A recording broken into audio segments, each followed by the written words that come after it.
मनीष सिसोदिया को ऐसे खतरनाक खूंखार अपराधियों के बीच में जेल के अंदर रखा गया है कि हमें आशंका है उनकी हत्या भी कराई जा सकती है। देश के सबसे खतरनाक, सबसे खूंखार कैदी जिस जेल की सेल में रहते हैं, उसी सेल में मनीष सिसोदिया जी को रखा है। पहली चार्जशीट दाखिल करती है, गवाहों के बयान लेकर दाखिल करती है, मनीष सिसोदिया का नाम नहीं डालती। दूसरी चार्जशीट दाखिल करती है, सारे लोगों का बयान दर्ज करके चार्जशीट दाखिल करती है, मनीष सिसोदिया का नाम नहीं रहता। अचानक मनीष सिसोदिया मुख्य साजिश करता हो जाते हैं। सिर्फ क्या, इन पे छापा, उन पे छापा, उन पे छापा, उन पे 7-8 महीने इलाज करा के आए लालू यादव जी। किडनी की बीमारी से ग्रस्त है। अमानवीयता की पराकाष्ठा देखिए, आप पूछताछ करने चले गए, 2.5 घंटे पूछताछ कर रहे हैं। तो मैं तो कह रहा हूं प्रधानमंत्री जी एक नियम बनाइए कि मुर्दों से भी पूछताछ करने की इजाजत होगी ईडी और सीबीआई को।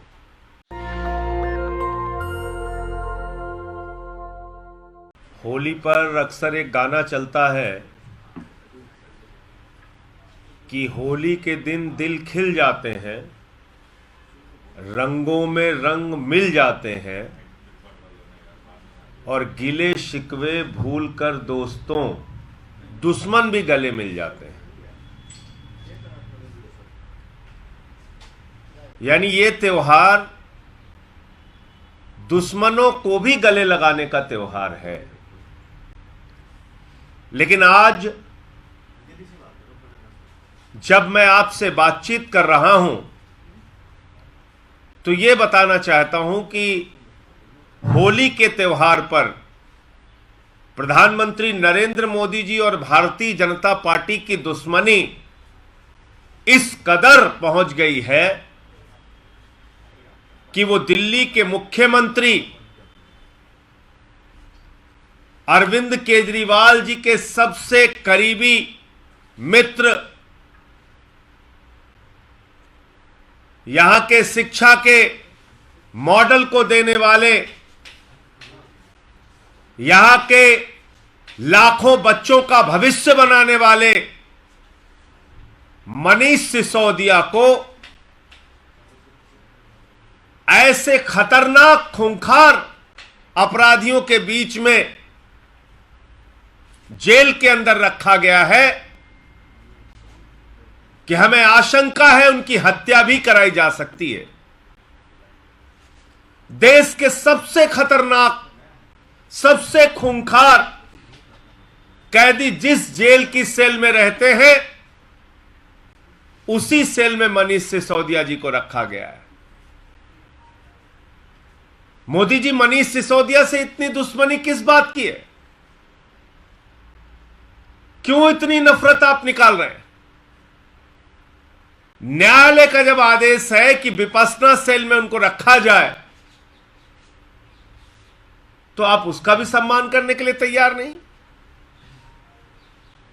क्या पहली बार जेल जाने वाले किसी व्यक्ति को ऐसे खूंखार कैदियों के बीच में रखा जाता है?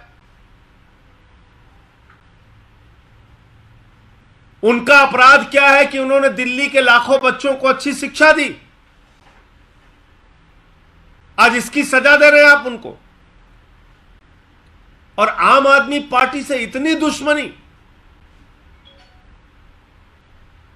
यह पूरा देश आज देख रहा है कि किस तरीके से प्रधानमंत्री नरेंद्र मोदी जी दिल्ली के मॉडल को ध्वस्त करने के लिए, शिक्षा और स्वास्थ्य के मॉडल को ध्वस्त करने के लिए हर तरह का हथकंडा अपना रहे हैं। पहले हमारे स्वास्थ्य मंत्री को जेल में डाला, फिर शिक्षा मंत्री को जेल में डाला। आरोप जो लगाए शराब घोटाले का, उसका न सिर है न पांव है। 14-14 घंटे सीबीआई छापेमारी करती है मनीष सिसोदिया के घर, कुछ नहीं मिलता। गांव में छापेमारी करती है, कुछ नहीं मिलता। दफ्तर में छापेमारी करती है, कुछ नहीं मिलता। बैंक का लॉकर चेक करती है, कुछ नहीं मिलता। पहली चार्जशीट दाखिल करती है, गवाहों के बयान लेकर दाखिल करती है, मनीष सिसोदिया का नाम नहीं डालती। दूसरी चार्जशीट दाखिल करती है, सारे लोगों का बयान दर्ज करके चार्जशीट दाखिल करती है, मनीष सिसोदिया का नाम नहीं रहता। अचानक मनीष सिसोदिया मुख्य साजिशकर्ता हो जाते हैं, उनको आप गिरफ्तार करके जेल में डाल देते हैं। एक तरफ मनीष सिसोदिया हैं जिनके घर पर कुछ भी बरामद नहीं हुआ और उनको आप खूंखार कैदियों के बीच में रखे हुए हैं, उनकी हत्या कराने की साजिश करा रहे हैं। और दूसरी तरफ अभी कर्नाटक के अंदर, ज्यादा दिन का उदाहरण नहीं, और मैं तो मीडिया के मित्रों से भी कहना चाहता हूं कि आप लोग भी सवाल पूछिए। 8 करोड़ रुपए की कैश भारतीय जनता पार्टी के कर्नाटक के एमएलए के लड़के के घर में पाई गई। 8 करोड़ रुपए का कैश, मोटी मोटी गड्डियां लोगों ने देखी टीवी चैनल्स पे। ना वहां ईडी पहुंचती है, ना वहां सीबीआई पहुंचती है, उसको बेल मिल जाती है, जमानत हो गई उसकी। तो क्या आप लोगों का और क्या इस देश के लोगों का मन, उनका ध्यान, उनका दिमाग इस घटना की ओर नहीं जा रहा है कि जहां बीजेपी एमएलए की बात हो, जहां 8-8 करोड़ का कैश मिले, वहां तुरंत जमानत मिल गई, न ईडी गई न सीबीआई गई। और मनीष सिसोदिया को आपने पकड़ के न्यायालय के आदेश के बावजूद ऐसे सेल में डाल दिया जहां पर उनकी हत्या भी हो सकती है, उनके साथ कोई भी घटना हो सकती है। देश के सबसे खूंखार अपराधियों के बीच में आपने उनको रख दिया, जिन्होंने कई हत्या और कई तरह की घटनाएं कर चुके हैं जो।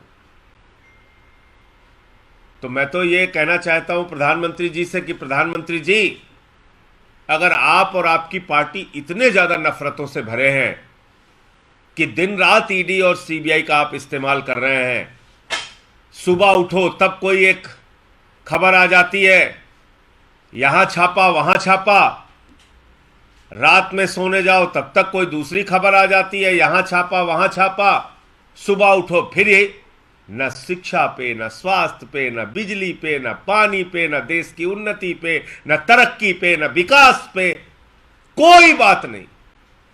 सिर्फ क्या इन पे छापा, उन पे छापा, उन पे छापा, उन पे। 7-8 महीने इलाज करा के आए लालू यादव जी, किडनी की बीमारी से ग्रस्त है।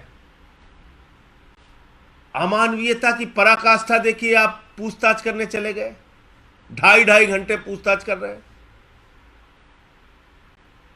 आज पता चल रहा है तेलंगाना के मुख्यमंत्री की बेटी पे ईडी का नोटिस चला गया। तो मैं तो कह रहा हूं प्रधानमंत्री जी, एक नियम बनाइए कि मुर्दों से भी पूछताछ करने की इजाजत होगी ईडी और सीबीआई को। खोद खोद के, कबर खोदने में लगाइए इन एजेंसियों को, कबर खोदिए, मुर्दों को निकालिए, मुर्दों को डंडा मार मार के पूछताछ कीजिए। जब इतनी नफरत आप लोगों के मन में भरी है तो मुर्दों से भी पूछताछ करने की छूट दीजिए ईडी सीबीआई को। कब्रिस्तान खोदें, शमशान में जाके जो हड्डियां पड़ी हो उससे पूछताछ करें। जब कोई काम ही नहीं आपके पास, 2% शिक्षा का बजट रखा है आपने देश का, स्वास्थ्य का बजट 2% रखा है, पिछली साल की तुलना में शिक्षा और स्वास्थ्य का बजट आपने कम कर दिया, क्योंकि आपको सारा ध्यान तो आपका लगता है विपक्ष के लोगों का गर्दन दबाने में। आपका तो दिमाग ही नहीं है शिक्षा, स्वास्थ्य पे, बिजली पानी पे, किसानी पे, तरक्की पे, उन्नति पे। आपको तो सिर्फ यह है कि ऐसे इसकी गर्दन दबाओ, ऐसे उसकी। तो एक नियम बना दो, आपकी कानून लेके आओ प्रधानमंत्री जी आप, कि मुर्दों से भी ईडी और सीबीआई पूछताछ करेगी, कबर खोदेगी, शमशान में जाएगी, हड्डी इकट्ठा करेगी, उससे पूछताछ करेगी। और अगर मुर्दे ना बताएं तो यमराज के पास जाके पूछताछ करेगी। क्या मजाक बना रखा है आपने, इस देश का मजाक बना दिया आपने। तो मैं सिर्फ यही कहना चाहता हूं कि जो जानकारी मिली है, मनीष सिसोदिया जी को देश के सबसे खूंखार अपराधियों के सेल में रखा गया है। इसमें जेल प्रशासन के लोगों को, अधिकारियों को भी मैं आगाह करना चाहता हूं, भाजपाइयों के हथकंडे में मत फंसो। कोई घटना हो गई तो जवाब तुमको भी देना पड़ेगा। और तिहाड़ जेल वैसे भी बहुत संवेदनशील जेल है, आपको मालूम है। कई बड़ी घटनाएं जेल के अंदर हो चुकी हैं, हत्या तक की घटनाएं जेल के अंदर हो चुकी हैं। और इसलिए हम सबकी चिंता है कि मनीष सिसोदिया को न्यायालय के आदेश के बावजूद विपस्सना सेल में नहीं रख के सेल नंबर 1 में अपराधियों के, खूंखार अपराधियों के बीच में रख के प्रधानमंत्री और भारतीय जनता पार्टी के लोग मनीष सिसोदिया की हत्या की साजिश रच रहे हैं और उनकी हत्या कराना चाहते हैं। इस नियत से यह कार्रवाई की गई है। मुझे इतनी बात कहनी थी। आप लोगों के कोई प्रश्न हो तो आप पूछ सकते हैं।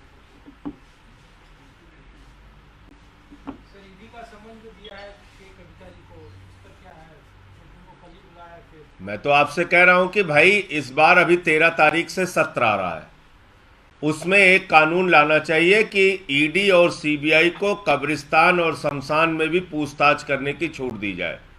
मुर्दा खोदो और मुर्दे से पूछताछ करो।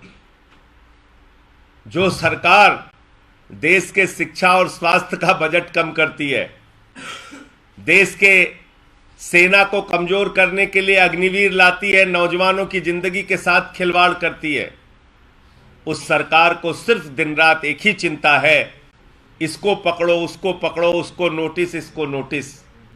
रोज सनसनी फैलाओ। अपने दोस्त अडानी को लाखों करोड़ रुपए की लूट की छूट दो।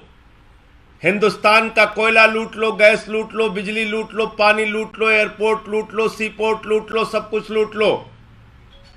उसके पोर्ट पे ड्रग्स का धंधा कराओ, उस पे कार्रवाई नहीं होगी। बीजेपी के एमएलए के घर 8 करोड़ रुपए कैश पकड़ा जाए, उस पे कार्रवाई नहीं होगी। कभी केसीआर जी की बेटी को, कविता को नोटिस भेज दो, कभी 6-7 महीने इलाज करा के लालू जी आ रहे हैं, उनसे पूछताछ कराओ, लेकिन अपने मित्रों को बचाओ। यह है मोदी जी का फॉर्मूला।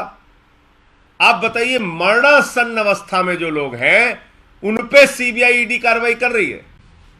गंभीर बीमारियों से ग्रसित जो लोग हैं, जिनको डॉक्टरों की सलाह पर कहा गया है कि भाई इनको अभी सुरक्षित रखना है, लालू यादव जी से सीबीआई पूछताछ कर रही है। और वो देखिए, भाजपा का एमएलए 8 करोड़ उसके घर पाया गया, छूट के बाहर हो गया। जमानत उसका बेटे के घर पाया गया, जमानत हो गई, निकल गया बाहर।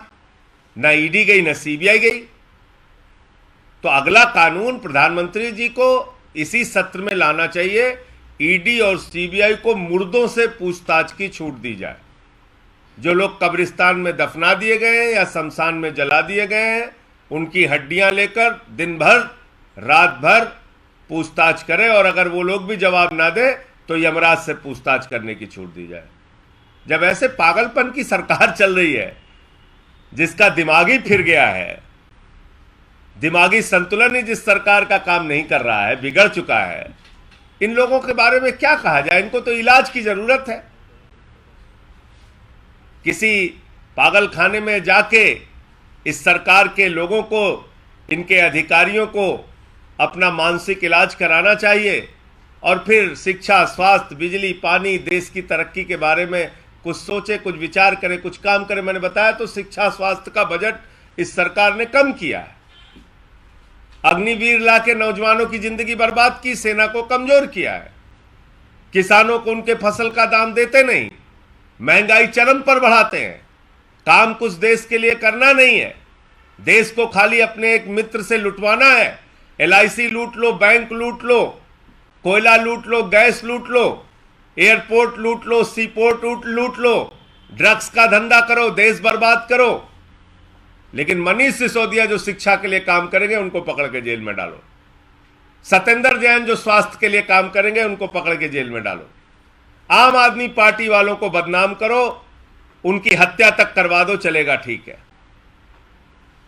तो मैं बड़ी गंभीरता के साथ प्रधानमंत्री जी को सलाह दे रहा हूं, अगले सत्र में कानून लाइए। ईडी सीबीआई को दिन रात इनकी संख्या भी बढ़ाइए, बजट भी बढ़ाइए, एक एक कब्रिस्तान में मुर्दों से पूछताछ की छूट दी जाए। इनको मुर्दा निकाल निकाल के, कब्र खोद खोद के पूछो। नेशनल दस्तक की आपसे गुजारिश है कि अगर इसको बचाना चाहते हैं तो नेशनल दस्तक को सब्सक्राइब करने के लिए रेड कलर के सब्सक्राइब बटन को दबाएं, फिर बेल आइकन की घंटी दबाएं। नेशनल दस्तक को बचाने के लिए बहुत जरूरी है कि हर खबर को शेयर करें, लाइक करें, कमेंट जरूर करें।